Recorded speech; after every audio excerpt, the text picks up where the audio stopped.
Hello and welcome, everyone. I hope you're having a good time. And if you are, it means that Doug probably isn't, and that couldn't happen to a nicer guy.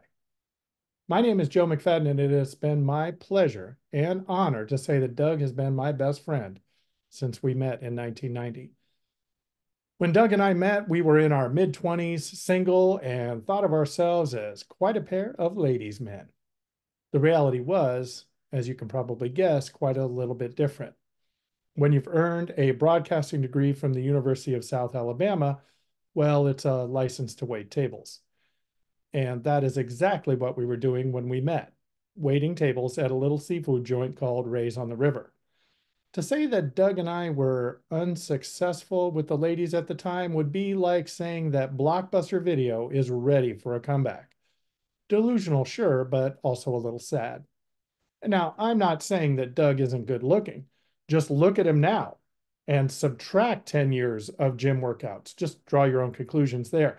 But I am saying when Doug and I met, he was pretty skinny. He was the only guy that I knew that could jump through a harp. Doug, it is widely known, has a face that is perfect for radio. Doug is highly intelligent, opinionated, and sometimes doesn't know, oh, how does the phrase go? When to shut the hell up? Yeah, that's the one. He once praised a woman on how good she looked while pregnant until the woman told Doug that she wasn't pregnant at all. Doug wasn't fazed in the slightest. He wished her well on the upcoming baby in the same conversation. Doug and I started a business together in 1994. In most ways, Doug was an ideal business partner, honest, super hardworking, positive attitude, the works. Doug also taught me quite a few things that I didn't know, such as, well, Doug and I were once in an argument where it came down to a friendly difference of opinion until Doug informed me that my opinion was wrong. I told Doug that opinions are personal viewpoints held by an individual, and out of respect for me, Doug should appreciate my point of view.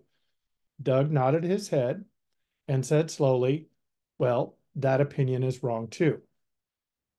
Speaking of our business, a story comes to mind that I think says a lot about my friend Doug. You see, when Doug and I decided to go into business together, it was really a good match. I had a lot of technical skill, and Doug was really strong in the administrative area.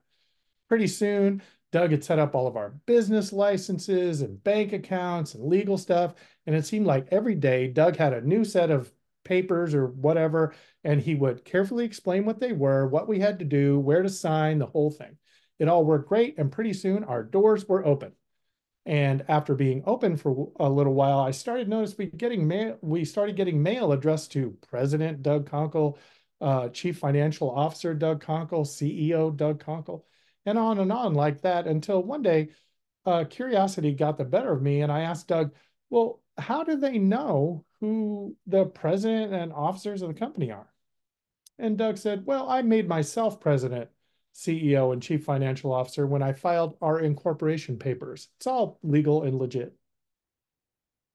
And I said, I don't remember you and I deciding that you would be the president, CEO, and chief financial officer. And Doug said, well, you should always read the fine print before you sign anything.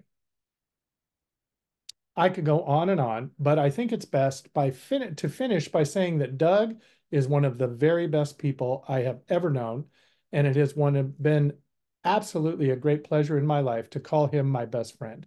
And I have no doubt that wherever he goes in the world, he will make that world a better place. I love you, man. Good luck.